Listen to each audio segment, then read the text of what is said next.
What is up homies, it's your boy Hardik and you're watching Logical Bकवास। तो भाई आज की वीडियो का सीन क्या है कि आज मैं आ चुका हूँ भाई ब्लफर्स पार्क। आज कनाडा डे भी है, तो आज हम क्या करने वाले हैं, आज हम चिराग भाई के साथ हैं। व्हाट्स अप चिराग भाई, क्या हाल है भाई? बंदे कह रहे थे कि बहुत टाइम से चिराग भाई का यूट्यूब का चैनल क्या है, पहले ये बताओ। भाई मैं पोस्ट ही नहीं करता हूँ, लेकिन मेरा चैनल का नाम है राना व्लॉग्स। हाँ, if you want to follow, link is in the description. बंदे कह रहे हैं भाई इतनी सारी वीडियो बनाई थी, जितने भी व्लॉग्स बनाए थे वहाँ पे डालेंगे अभी तो। मैं इतना पोस्ट नहीं करता। आज की वीडियो का सीन क्या है, तुमने देख ही लिया होगा टाइटल से कि भाई आज हम बात करने वाले हैं कि कनाडा में बुलेट कैसे लेनी है। तो इसमें वीडियो में ज़्यादा बकवास नहीं होगी, सीधे इंपॉर्टेंट टॉपिक के बारे में बात होगी, क्योंकि अभी रिसेंटली तुमने स्टार्टिंग में सिनेमैटिक शॉट्स देख लिए होंगे। रिसेंटली चिराग भाई ने ऑलिव ग्रीन, देख रहे हो, आर्मी कलर की। पैडल ग्रीन और ऑलिव ग्रीन में क्या फ़र्क होता है? Paddle green army only. हाँ, तो ये सिर्फ इंडिया में आर्मी वाले लोगों को मिलती है। तो अभी अगर तुमने मेरी कनाडा की सीरीज़ देखी है तो चिराग भाई की जो रैंगलर है वो भी सेम कलर की है। तो भाई सबसे पहले मैं ये पूछना चाहता हूँ, हमारी जनता को ये बताना चाहता हूँ कि अगर किसी को रॉयल इनफील्ड लेनी है तो उसके पहले सबसे पहले लाइसेंस का सीन, और बाकी इसको ले कैसे, आपने कैसे ली थी, और लाइसेंस का क्या सीन है, पहले ये बता दो। ठीक है भाई, लाइसेंस का क्या होता है कि एक तो आपको देना पड़ेगा M1। M1 में मेरे ख्याल से आपको 60 या 80 डॉलर ऐसे देने पड़ते हैं। 3 एग्ज़ाम होते हैं, कंप्यूटर पे जाकर बैठो, पास करो, आपको M1 मिल जाएगा। उस पर आप राइड कर सकते हो बाइक पे, पर आपका हाईवे अलाउड नहीं है, रात में अलाउड नहीं है, पैसेंजर अलाउड नहीं है। सेम लाइक जैसे जीवन है, एग्जैक्टली। उसके बाद फिर होता है M2। M2 या तो आप डायरेक्टली जाके दो मिनिस्ट्री में, या फिर आप जाओ कोई कोर्स करो। मैंने खुद कर रखा है RTI से, राइडर ट्रेनिंग इंस्टीट्यूशन है। उन्होंने बहुत अच्छा कोर्स कराते हैं वो। मेरे दोस्त और मैं खुद गए थे वहाँ पे। बहुत मतलब एक 3 दिन का कोर्स होता है, 1 दिन थ्योरी, 2 दिन आपका प्रैक्टिकल होगा, जो एक्चुअली आप जाओगे पार्किंग लॉट में, आपको खुद बाइक देंगे, खुद सिखाएंगे, खुद ही वहीं एग्ज़ाम लेंगे और लाइसेंस भी दे देंगे। वाह। तो और अब दूसरा सवाल ये है कि M2 तो चलो ले लिया, M2 के बाद तो फिर चला सकते हैं ना। हाँ। बस M2 है, M नहीं है ना? M1 भाई, आप M1 के बाद चला सकते हो। M1 M2 इसमें M नहीं है। MB है। MB या MB है। M आपको देना पड़ेगा अगर आप कोर्स करोगे तो 18 महीने के बाद, अगर कोर्स नहीं करोगे तो 24 महीने के बाद। वाह, ओके। तो दूसरा सवाल मेरा ये है कि अब जब लाइसेंस वैसे मिल गया, लाइसेंस तो चलो मिल ही गया, ठीक है, मिल जाएगा बंदों को, इंडिया में सबको आती चलानी है। दूसरी कि ये रॉयल इनफील्ड अगर किसी को बुलेट लेनी है वो कैसे ले, क्योंकि ये बहुत तगड़ी, आई गेस इंडिया में भी बहुत रेयर लोगों के पास ये वाला कलर होता है, तो ये कैसे ले? भाई एक्चुअली क्या है कि मेरा ना एक बचपन का ड्रीम था कि मुझे ये चीज़, ये एग्जैक्ट बाइक इस कलर में चाहिए थी। इंडिया में तो मिलेगी नहीं, इंडिया में तो होगा, सिविलियन के पास मिलती नहीं बाइक, क्योंकि आर्मी की है ये। जिस दिन मुझे यहाँ दिख गई, मैंने कहा यही लेनी है। जैसे ही मैं बैठा तो पक्का ही लेनी है। तो ये एक्चुअली थी, ये नोवा स्कॉशिया से आई है। यहाँ पे एक फीमेल मिलिट्री ऑफिसर थी, उसने ले रखी थी, तो उससे मैंने लिया है। यहाँ पे काफ़ी बड़ा कलेक्टर है सुखविंदर दत्त नाम का, उसके पास 10-15 होंगी है, तो उसने उनसे ली थी, उनसे मैंने लिया। और यही है।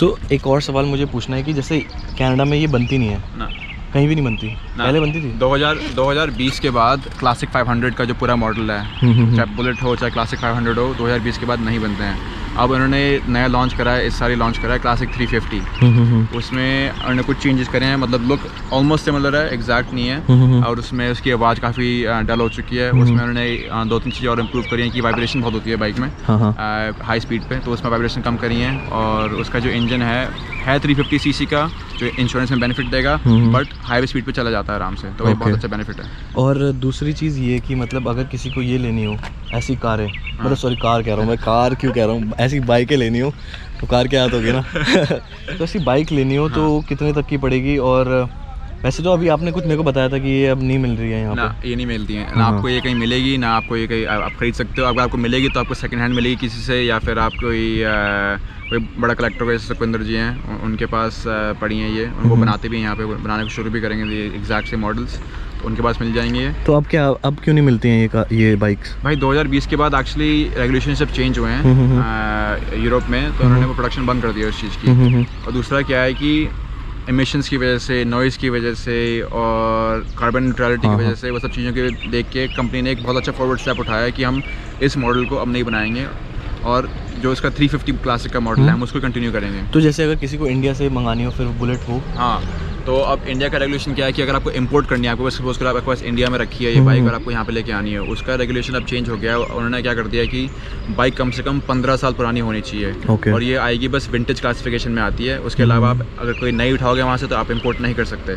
इम्पोर्ट ही नहीं कर सकते। बट बेनिफिट ये है कि अब क्लासिक 350 का मॉडल खुद ही आने लग रहा है यहाँ पे रिटेलर के पास। एक काफ़ी अच्छी शॉप है, फ्लाइंग स्क्विरल मोटरसाइकिल कंपनी, स्कार्बरो में ही है। बहुत ही अच्छे लोग हैं, बहुत ही बढ़िया स्टाफ है उनके पास। ये आ रही है अगस्त में आ रही है 350 मॉडल, जाके मेरा नाम लेना और अच्छी डील लेना। अब सबसे इंपॉर्टेंट सवाल ये आता है कि ये कितने की पड़ती है। अगर क्योंकि अब जैसे विंटेज तो चलो ठीक है 15 साल पुरानी, वो तो तुम्हारे अलग ही मिलेंगी, बट ये नई अगर किसी को लेनी हो जैसे तो जैसे डीलर से 350 का जो मॉडल जो आएगा अब क्लासिक 350 का, वो मेरे ख्याल से 6,500 7,000 का आता है। उसके ऊपर से आपका टैक्स, फ्रेट, PDI वो सब लगा लोगों के आप करीबन सोच लो 7,500-8,000 तक आपको नहीं मिल जाएगी। और ये वाली आपको कितने की पड़ी थी? भाई ये अब ना बनती है ना मिलती है ना, इसका बहुत यूनिक की क्लासिफिकेशन है, तो इसकी जो मार्केट वैल्यू आज के टाइम पे वो करीबन 15,000 होगी कम से कम। मैंने खुद ही ली थी करीबन 9,000 की, 9-9,500 की, बट इसके आगे जब अब वैल्यू जो है वो करीब 15,000 की है। $15,000 मतलब 7.5-8 लाख रुपए इंडिया के हिसाब से आराम से, है ना। इंडिया में 2-3-4 लाख की तो मिलती होगी बुलेट, पता नहीं, मेरे को पता नहीं। का 350 नया मॉडल मिलता है इंडिया में मेरे ख्याल से 2 लाख 2-2.5 लाख ऐसे में है। तो भाई अभी फ़िलहाल चिराग भाई हर एक पंजाबी और हर एक मतलब देसी बंदे की ड्रीम फॉलो कर रहे हैं, जिनका कनाडा में आने का एक मकसद होता है, ग्रैंगलर लेनी है और बुलेट चलानी है है ना। और भाई नंबर प्लेट एक सेकंड में नंबर प्लेट चेक कराता हूँ भाई। नंबर प्लेट चेक करो भाई, एक नंबर प्लेट है, तो बहुत ही सेक्सी लग रही है मुझे तो देखा जाए तो।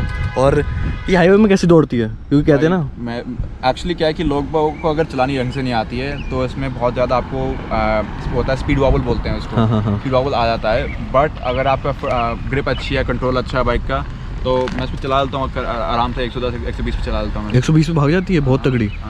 मतलब लोग कहते हैं ना कि बुलेट मतलब आवाज़ निकालने के लिए धीरे धीरे हल्की चलाने के लिए, बट चल जाती है भाई बढ़िया। 120 पे दौड़ाती है, 120 पे हाईवे फुल पावर। पर आवाज़ जो मैंने देखी भाई अभी भी आवाज़ उतनी ज़्यादा जितनी इंडिया में है उतनी तो नहीं है, बट है इसकी आवाज़ अभी भी। पटाखे फूटते हैं इसमें फूटते सही में, पटाखे भी फूटते हैं और आग भी फेंकती है भाई साहब, एक नंबर है। मतलब ऐसे पुलिस के सामने पीछे पुलिस ही खड़ी है, फोड़ नहीं सकते, जरूर दिखाते हैं।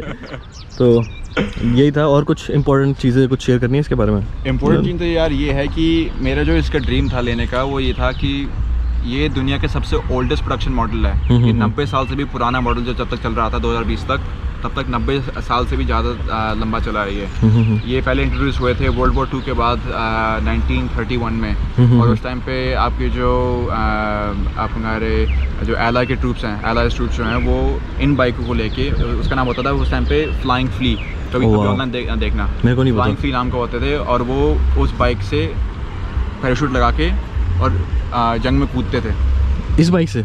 मतलब इसका हाँ, मतलब उसका वर्जन। हाँ। तो ये बाइक उसके ही डिज़ाइन को लेके उन्होंने और बढ़ाई है, फिर उन्होंने ये इसको बनाया है। बट उसका नाम कभी देखना ऑनलाइन जाके, द फ्लाइंग फ्ली, और उसके बाइक को देखना। वो रॉयल एनफील्ड बनाता था उस टाइम पे वर्ल्ड वॉर 2 के एलाइड ट्रूप्स के लिए।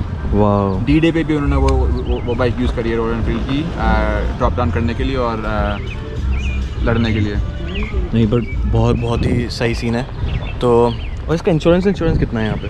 भाई इंश्योरेंस का क्या होता है कि बाइक का जितना सीसी ज़्यादा होगा उतना इंश्योरेंस बढ़ेगा। बाइक का जो ड्राइवर है, जितना पुराना लाइसेंस होगा उतना कम इंश्योरेंस होगा। अगर आप 25 साल और 25 साल से नीचे हो तो इंश्योरेंस आपका हाई जाएगा, आपकी लोकेशन की वजह से या हाई या लो जाएगा। तो जैसे आपके गाड़ी में होता है, इसका भी बहुत सिमिलर है, बट सीसी का बहुत फ़र्क पड़ता है। ये 500 सीसी की है, बट जो अब आ रही है 350 सीसी की, उनका इंश्योरेंस इससे भी लोअर होगा। तो इसका वैसे कितना आता होगा इंश्योरेंस? भाई मैं इसका पे करता हूँ महीने का लगभग लगा लो 180। 180 यार बहुत सही है। मतलब अगर यहाँ पे समर्स लंबी रहे ना, मतलब 6-7-8 महीने, तो बहुत मतलब सही है। अगर भाई मेरी मम्मी भी राइड करती हैं। हाँ। मेरी मम्मी की वैसी मोटरसाइकिल है, वो उनके पास है रेबल 500 ब्लैक आउट एडिशन। उनका इंश्योरेंस है $80। बताओ यार, मतलब बाइक चलाना ही बढ़िया है। बट हाँ, ओंटारियो में तो इतना ही है। और दूसरा भाई तेल इतना महंगा हो चुका है ना आजकल। बाइक सही है बाइक चलानी लगी पड़ी है लोगों की। भाई 400 किलोमीटर आराम से जब दौड़ती है $30 के टैंक पे। सही यार। मेरी इलेंट्रा $80 का तेल खा रही है, बताओ। मुस्टैंग जैसा तेल खा रही है। मेरी जीप खा रही है $130 का तेल। भाई हफ्ते का मेरा 80 लग रहा है, पता है मेरे को ऐसा लग रहा है इससे बड़े मुस्टैंग ले लेता हूँ। तो भाई बस मतलब यही है कि आजकल तो भाई पेट्रोल महंगा हो गया। बाइक सही है, मेरे को भी सोचना पड़ेगा। मैं सोच रहा था यार कनाडा में ना वेस्पा चलाऊँ। भाई इंडिया में मेरा बड़ा मन था। बढ़िया है वेस्पा तो वो थी अब स्कूटी वाली इंडिया में बनाई थी उन्होंने, बहुत मतलब बढ़िया है वो। अच्छा मतलब पहले ना वेस्पा का पुराना मॉडल था 1980s 90s में आता था, जो अंकल लोग चलाते थे। हाँ, याद है मुझे चेतक का आता था, वैसे ही उसका भी था। फिर उसके बाद उसको उन्होंने रीमॉडल करके बहुत तगड़ी बना दी है। अब तो मेरा अभी इंडिया में 80-90,000 की बिक्री थी वो। अच्छा बहुत मतलब लाख की होगी अब तो पता नहीं, बट वो भी मेरा मन था यहाँ चलाने का। मैंने देखी थी जेरार्ड स्ट्रीट में, तो कभी होगा मैं लाइसेंस वाइसेंस लूँगा होपफुली कभी, तो I definitely buy Vespa. Vespa चलाऊंगा ना। ई स्कूटर भी बढ़िया है, ई स्कूटर ही में ना इंश्योरेंस है, ना लाइसेंस है, ना हेलमेट है, ना रेगुलेशन है, ना कुछ है। साले ऐसी ब्रांड घूमते रहते हैं। हाँ मैं देखा फुटपाथ पे भी चला देते हैं भाई उनके कोई रेगुलेशन नहीं उन लोगों की। कहीं जाना है कहीं कुछ ही करो। तो आई गेस हाँ एमओ के बहुत बढ़िया है। पता है उन्होंने उनकी R15 की कॉपी करी है। R15 की मतलब KTM वेटीएम जैसी इन्होंने सिमिलर निकाल रखी है, बहुत छोटे मॉडल्स में, FZ जैसी, बहुत सही है। बट आज की वीडियो भाई यही थी, हम थोड़ा शॉर्ट डिस्कशन। अगर किसी को कोई क्वेश्चन हो गियर के बारे में भाई, मैं बहुत ही इंपॉर्टेंट चीज़ बोलना चाहूँगा। यहाँ पे जो गाड़ी के ड्राइवर हैं बहुत बेवकूफ़ हैं, तुमको उनको बाइक दिखती नहीं है, ना वो चेक करते हैं मिरर, ना कुछ करते हैं, अपना कहीं घुस जाते हैं। हाँ जैसे इंडिया में तो चारों ओर चेक करते हैं ना, यहाँ नहीं करते, यहाँ वैसे भी नहीं करते। जो भी अपना बाइक राइड कर रहा है प्लीज़ प्लीज़ प्लीज़ अपनी आंखें हर टाइम सड़क पे रखो। और दूसरा गियर बहुत इंपॉर्टेंट है। देखो मैं अभी भी अपना पूरा riding boots, riding jeans, riding jacket, helmet, gloves, आपने खुद देखो कि आप अपने बॉडी पार्ट को क्या वैल्यू देते हो। एग्जैक्टली क्योंकि इंडिया में तो जैसा है कि इंडिया में तो भाई जो बंदे कार में ड्राइव करते हैं ना वो चारों ओर देख के चलाते हैं, यहाँ नहीं चलाते ना। और मतलब क्योंकि यहाँ का ड्राइवर बहुत लेजी है, उनको लगता है कि मेरे सामने ना कोई आएगा ना कुछ करेगा। और हाईवे पे तो क्रूज पे चलाते हैं, हाईवे पे ब्रेक पे भी पैर नहीं होते, ना गैस पे पैर होते ना ब्रेक पे। तो फिर भाई वो भी देख के चलना, क्योंकि बाइक भी बहुत रेयर होती है। मतलब 5-10 बाइक तुम्हें मुश्किल से समर्स में दिख जाएंगी हाईवे पे चलते हुए, ना दिखेंगी भी नहीं। सो वो भी ध्यान रखना भाइयों। और अगर किसी को कोई क्वेश्चन हो मेरे गियर के बारे में, कोई पूछना हो कि मैंने क्या लिया, कहाँ से लिया, कितने का पड़ा, मेरा इंस्टाग्राम नीचे होगा डिस्क्रिप्शन पे, वो मुझे। वैसे ये कितने की आती है जैकेट? भाई ये जैकेट है करीबन ऑलमोस्ट $400 की। हेलमेट है करीबन 1000 का होगा। कम्युनिकेशन की इसमें एक्चुअली क्या, ये कंपनी है रूरॉक, बहुत ही कड़क हेलमेट बनाते हैं ये। इनकी नई क्लासिफिकेशन है ECE 22.6, पुरानी वाली 22.5 है हर कंपनी में, इनके पास नई वाली है। ऊपर से मेरे जो कम्युनिकेशंस है अपने स्पीकर और माइक वो पीछे यहाँ पे लगे हुए हैं, उसके पूरी यूनिट, और बाकी अपना स्पीकर और वो सब अंदर लगा हुआ है। इसमें मैंने ब्लैक आउट टेंट कर रखा है इसका वाइज़र। ग्लव्स मेरे होंगे करीबन 130-150 के। ऊपर से फिर आपके राइडिंग शूज़ बहुत इंपॉर्टेंट हैं। यहाँ पे आपके एंकल प्रोटेक्शन है, टो प्रोटेक्शन है, हील प्रोटेक्शन है। ऊपर से जैकेट में मेरे यहाँ पे आर्मर है, शोल्डर में आर्मर है, ये बहुत तगड़ा है। और ऊपर पीछे कमर में भी आर्मर है। नहीं वर्थ इट है, मतलब ये चीज़ बहुत इंपॉर्टेंट होती है भाई, स्पेशली यहाँ पे कनाडा में। अगर तुम इंडिया में राइड करोगे, इंडिया में तो भाई चप्पलों में राइड करते हैं बंदे, बट यहाँ पे तुम्हें क्योंकि ज़रूरत है, यहाँ पे मिनिमम स्पीड 50-60 तो होती है और मैक्सिमम 100-150 भी भागते हैं। मैं तो बंदे वाले इलीगल, वैसे तो 110-120 ही चलती है। सिंपल सी बात देखो, आप अपना खुद का बॉडी पार्ट की वैल्यू खुद लगा लो भाई, हमारी वैल्यू क्या है, उस हिसाब से गियर लेना अपना। सो बस with this being said, that's pretty much it guys. और भाई चिराग भाई को भी मैं मोटिवेट करूंगा कि अपने चैनल पे व्लॉग डाल देना। बंदे कह रहे थे भाई ये वो बंदा कौन है जो 2-2 एंगल से शूट कर रहा है, उसकी एक वीडियो देखी मैंने। सो that's pretty much it guys. I hope you guys liked it. If you did, make sure to give this video a big thumbs up, drop a comment in the comment section what you want to see next. Till then, stay awesome, keep smiling and subscribe Logical Bakwas. I'll see you guys in the next one. Bye bye, peace out. Bye. And you better subscribe. सपने देखो, सपने जरूर पूरते हैं। Bye bye, peace out.